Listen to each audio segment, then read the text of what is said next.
So, standard knitting podcast episode today. I've got a lot of updates for you. Nothing huge. Well, let's get started with what I'm wearing. So, you saw this as a work in progress in my last episode.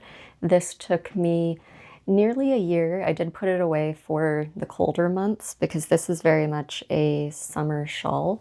This is the Pressed Flowers shawl by Amy Christoffers, and I knit this in Sandnes Garn Line.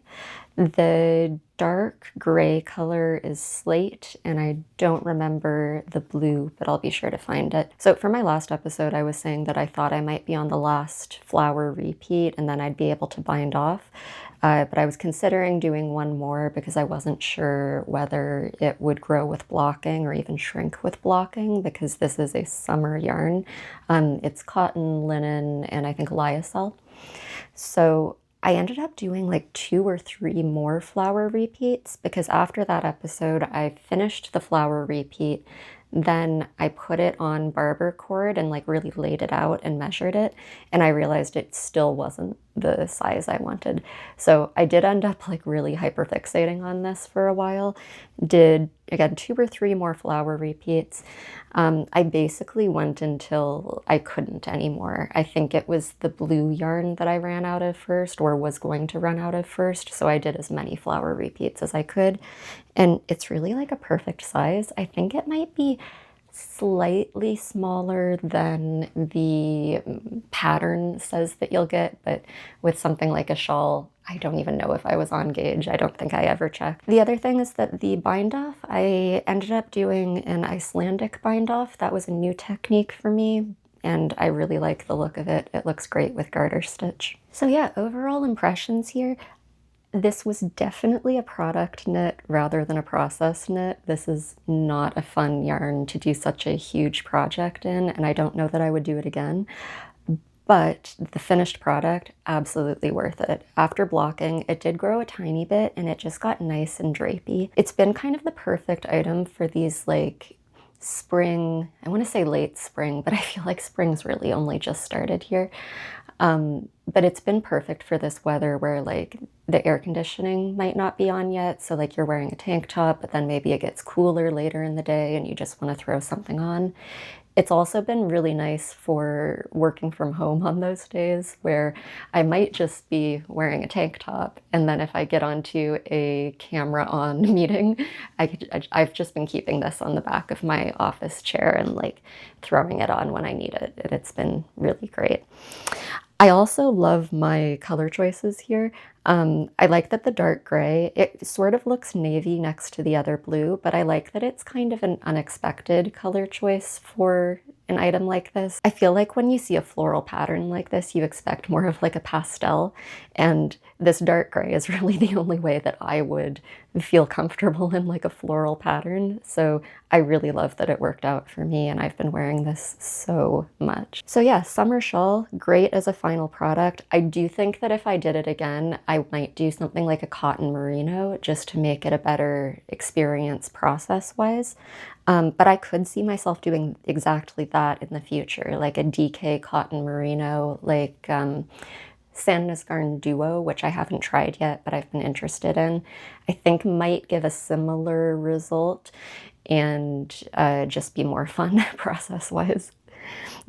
Honestly, as soon as I finished this and started wearing it, my first thought was like, oh, I should make more shawls.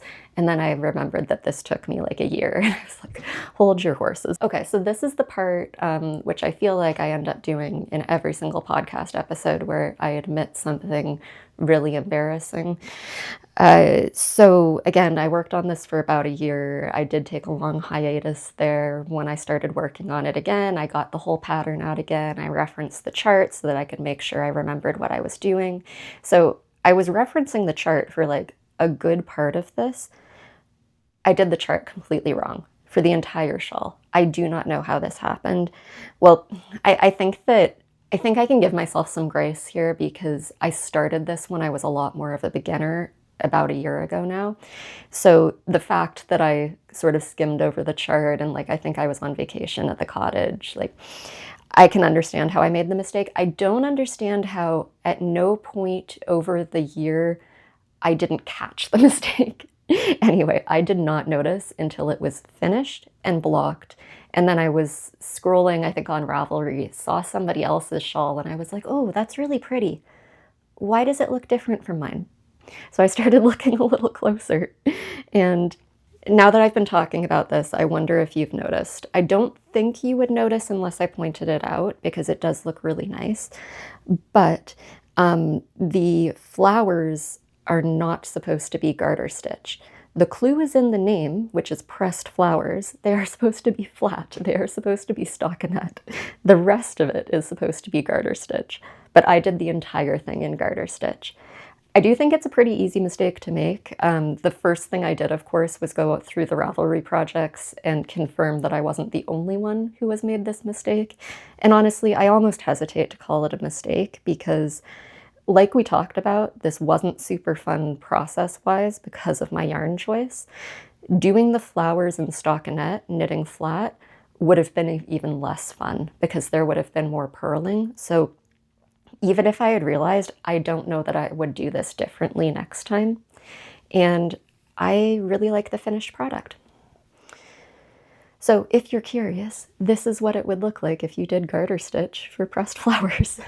Honestly, sometimes when I'm watching other people's knitting podcasts, I'm like, where are all the embarrassing mistakes? Like, are you making embarrassing mistakes and then not telling us about it? Because that's valid. I could have not told you about this and you might not have noticed.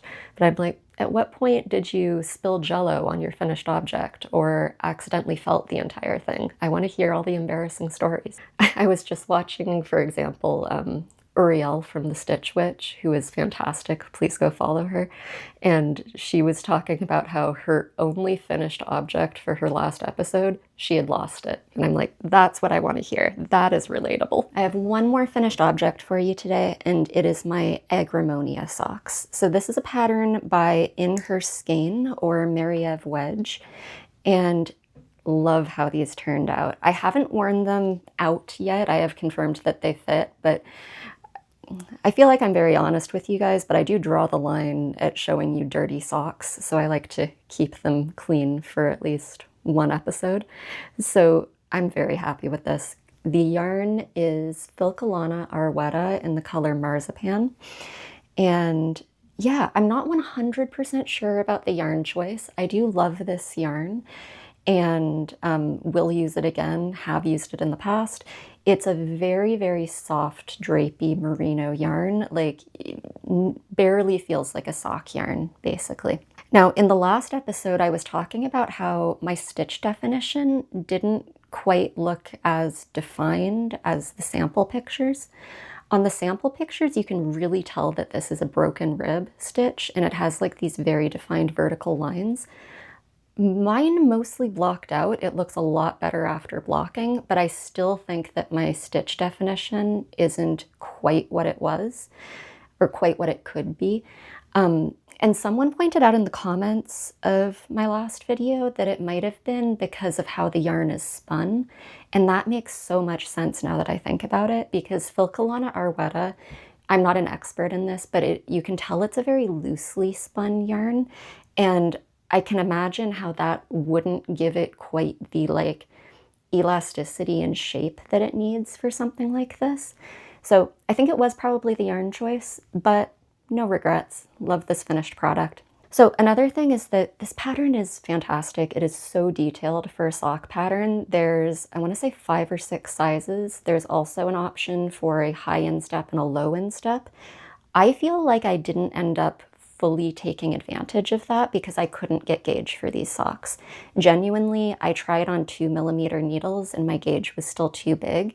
So I think that if you are a tight knitter and you also have very specific needs for the fit of your socks, I know that that's a very specific use case, but if that's you, this might be the perfect sock pattern for you.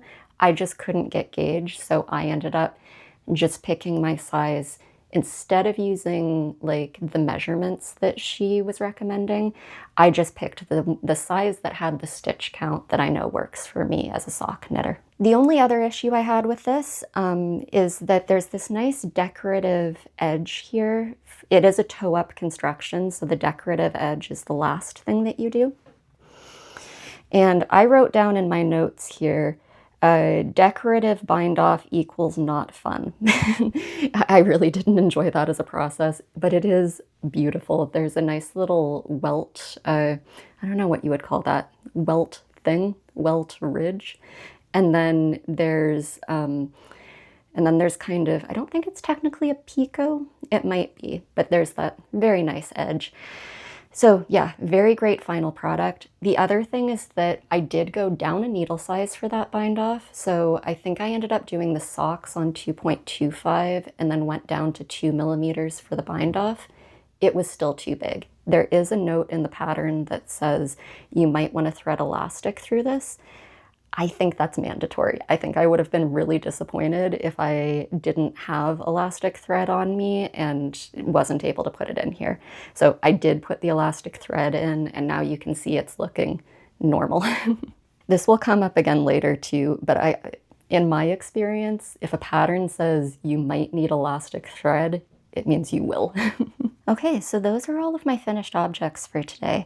I have 4 works in progress to show you, which is not normal for me. I'm usually much closer to a monogamous knitter. I feel like my preference is to have like one garment on the go and then maybe one pair of socks. But there's a good reason that I have so many works in progress, and we'll talk about it. I did want to mention the notebook I've been using today is a new one. This was very kindly gifted to me by MeePlus. It is the MeePlus Slimpad. I've actually never accepted any kind of gift or sponsorship on this channel. To be clear, this isn't sponsored. It was just gifted, and I'm not required to give you anything other than my honest opinion here. I have been loving this for knitting. I was interested in it specifically as a project journal.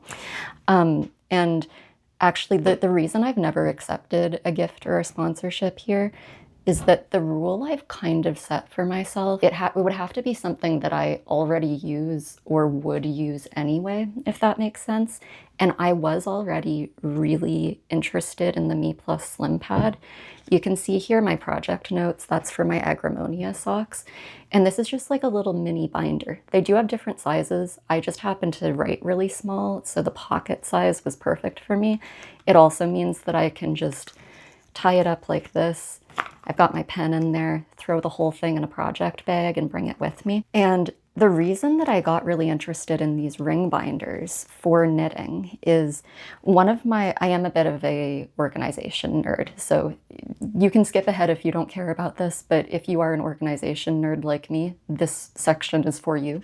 So basically, my New Year's resolution was to take better notes with my knitting so that I could share the notes with you, put them on Ravelry, that kind of thing. And I have a hard time like putting down my knitting to write down the notes that I need. So I started the year writing I'll just grab it, hang on. We're about to get really into the weeds about notebooks, so I hope some of you are interested. I started the year in this Hobonichi. This is just like a regular sort of, I don't know, almost agenda where there's a page for every day of the year. I really liked this at the beginning of the year. The reason that I went to it is that I knew that this is a notebook that lays flat, which means that I can just have it open on my desk. I can do my knitting and then take notes. It worked great for that. And my thinking was I have the 1 page per day, so whatever I'm working on, I can just write notes about it. Now, the obvious issue with that is that one day I might be working on my socks, the next day I'm working on a garment. So like, if I need to go back and reference my notes, I'm kind of like flipping to arbitrary pages. So it's good for like day-to-day notes, but it wasn't necessarily good for like my organization project by project.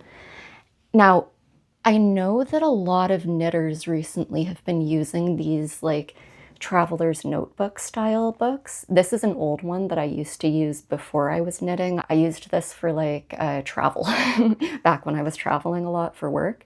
And this is really nice. It's just like this kind of leather, I don't know, casing. And then you can take basically notebooks, tiny little notebooks like this. You can see I was using this one as a journal, and keep them in there. Now the issue with this for me is that I never tried this for knitting because it does not lay flat. It absolutely wants to close on itself. So I knew that wasn't going to work for me, but I loved the idea of having something kind of modular like this. So that's why I was interested in the MeePlus Slimpad situation, which is a tiny little binder. And at first I was a little skeptical of whether I would like the binder situation. I thought it would remind me of like grade school.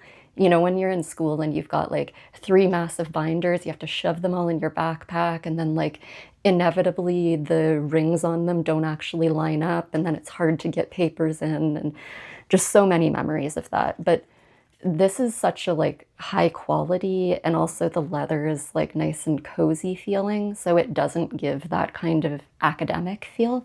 So I've been loving this. Basically what I've been doing is keeping like a stack of the papers on my desk, and if I need to take notes, I can do that, and then I can just put that paper in with the other papers for that project. The other thing is that because it's just a binder, you can punch holes in anything. So I'll have to cover this up, but this is the chart for the pressed flowers.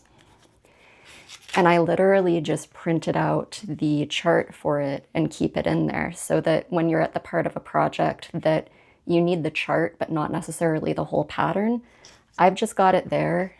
And then I've also got the notes where, you know, I need to do 5 more rows, whatever I need to write down. So yeah, this has been fantastic as a project journal. I've been so impressed. And again, thank you to the MeePlus team. I'm very grateful. And they're based out of Hong Kong. It's a husband and wife who run the shop. They were just lovely to work with. Okay, now let's get into my long list of works in progress. Starting with the one that you might be curious about, this is my self-drafted cable vest. As you can see, it's very close to done. I ran out of yarn. I ran out of yarn for the second time, understandably, because I'm not following a pattern, so it's hard to estimate how much yarn I would need. First time I ran out of yarn is because I decided to not use the mohair, so that obviously changed my gauge, and I ran out of yarn sooner than I would have otherwise. This time, it's because I decided to do a double knit button band, which looks amazing, but eats up a lot of yarn. So I have already ordered 1 more ball of this yarn. It's on its way, and then I should be able to finish pretty quickly, but very happy with what it's looking like so far. I do have probably the next video on this channel will be sort of going through my whole process of self-drafting. I'm sort of hoping to like, I'm not an expert and I never want to present myself as an expert, but I kind of want that to be the point of demystifying the self-drafting process in a way that I don't think you need to be an expert and you don't need to be scared to at least try something like this.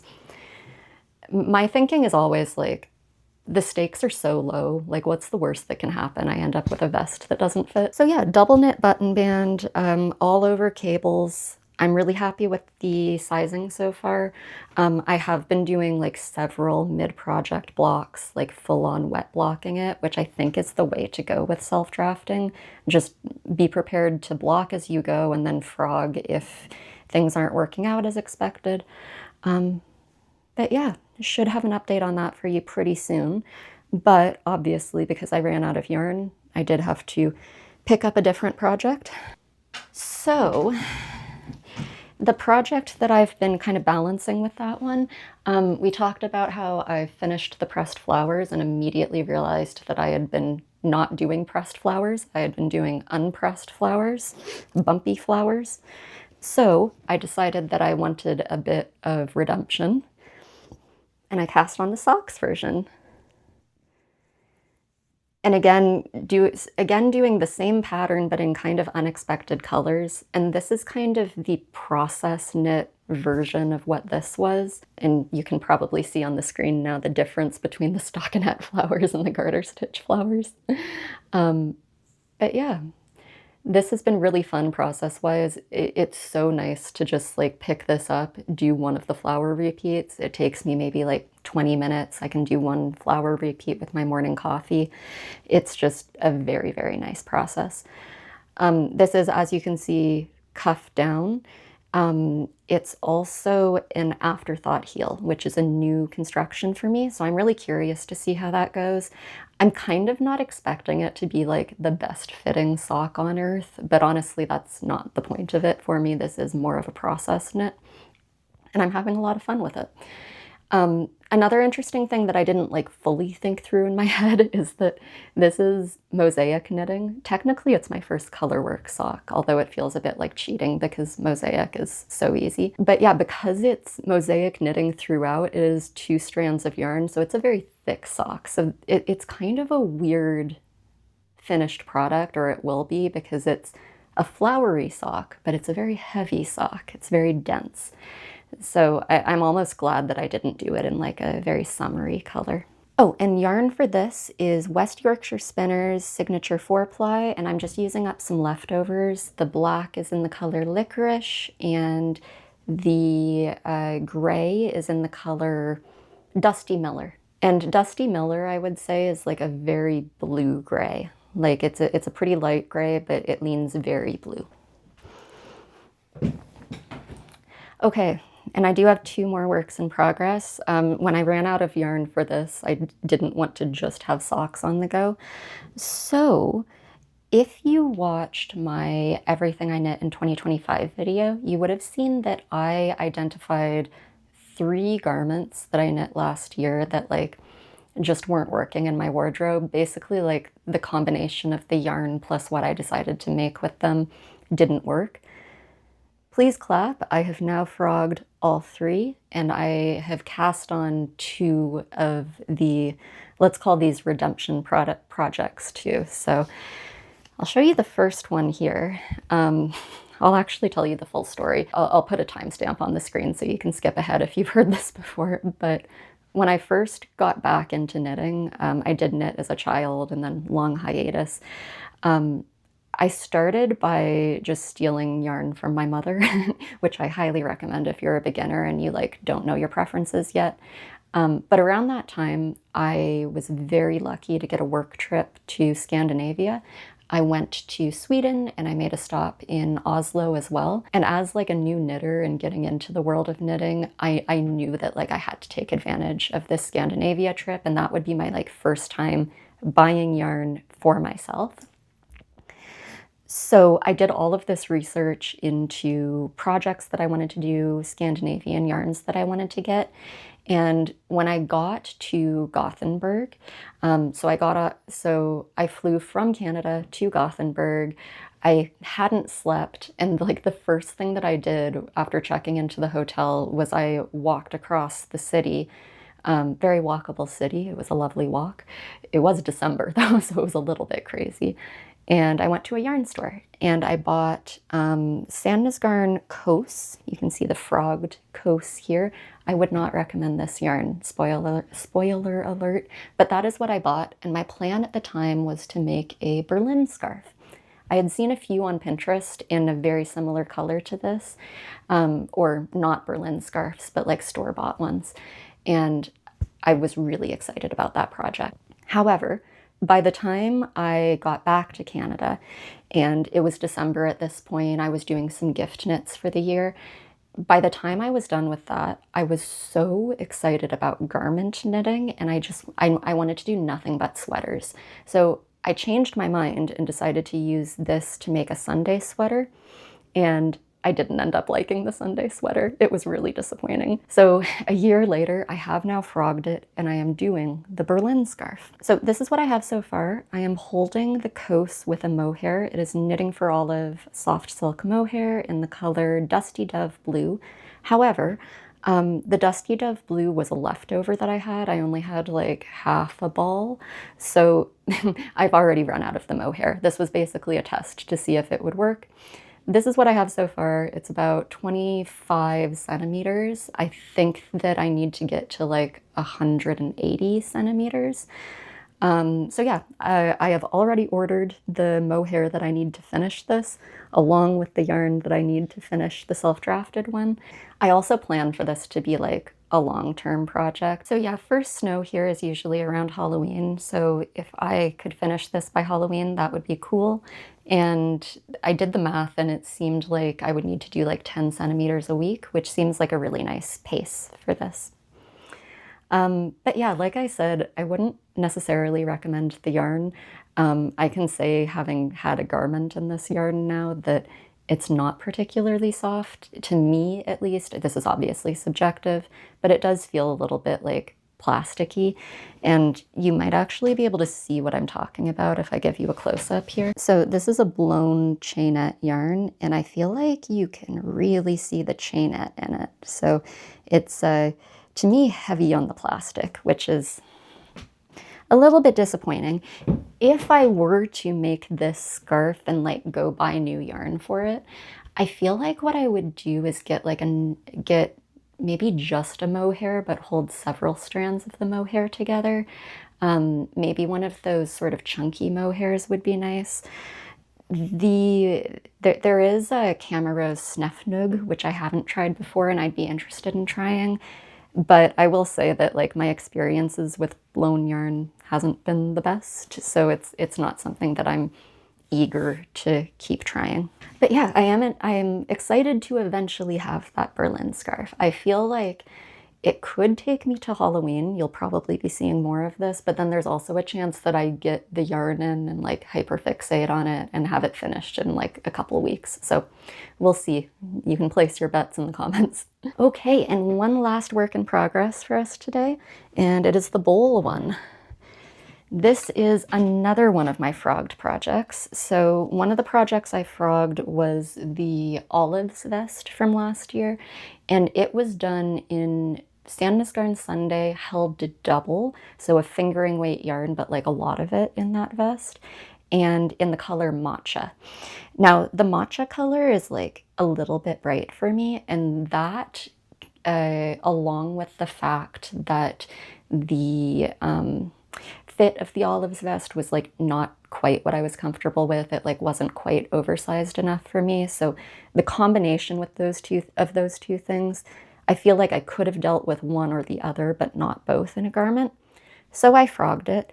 I also bought mohair to match it, but also to kind of neutralize it. This is a cake of the frogged Sandnes Garn Sunday in the color matcha. This is the mohair I bought, which is Knitting for Olive soft silk mohair in the color Pea Shoots. Now, if you've seen these colors online, you'll know that they are quite similar. And now that I have both of them, granted I only have the matcha in the Sunday and the Pea Shoots in the mohair, but the way this ends up working out is the matcha is a lot more yellow toned and the Pea Shoots is a lot more blue toned. So they actually go a long way to neutralize each other. And this is what I have so far. This is the Eun Sweater Light. I just started this yesterday.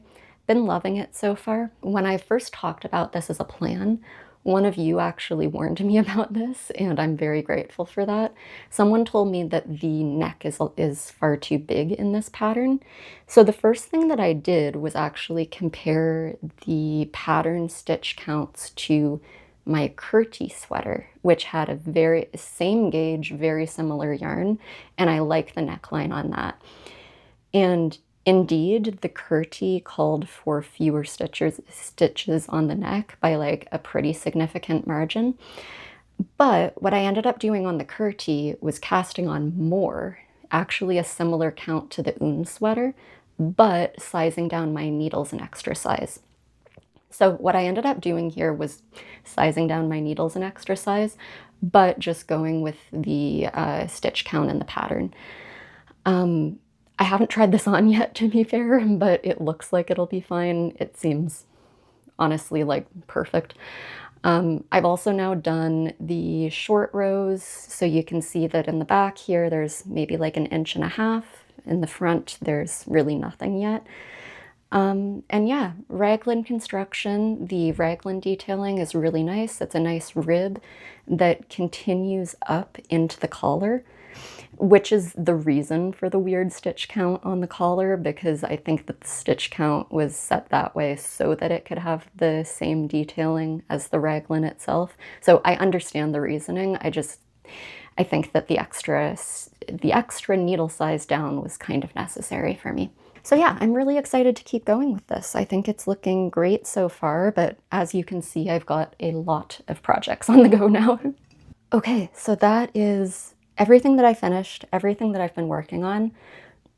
I have 2 sewing finished objects that I would like to show you though, if you would like to stick around. If not, thank you for being here. So sewing wise, I posted a video a few weeks ago now about my handmade wardrobe, and in that video I was working on a pair of trousers, and then I was also talking about like my inspiration for how I find projects that I want to fit well into my wardrobe, and like what colors and patterns I should be going for. I'll be sure to link to that video if you haven't seen it.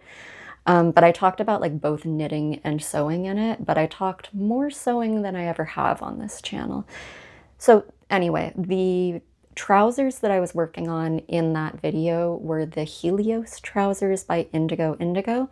This was my second time making the Helios trousers, actually in the same fabric. It was in Blackbird Fabrics Go-To Cotton Linen blend in the color Almond, and I really love how they turned out, just like the first pair. I've been wearing them all the time. And the only modification I made is I added like maybe 2 inches to the length. That just kind of made them like full length trousers, sitting pretty high-waisted. For reference, I'm like about 5'5", 5'6", so not super tall. I don't usually have to add length, but I'm glad that I did here.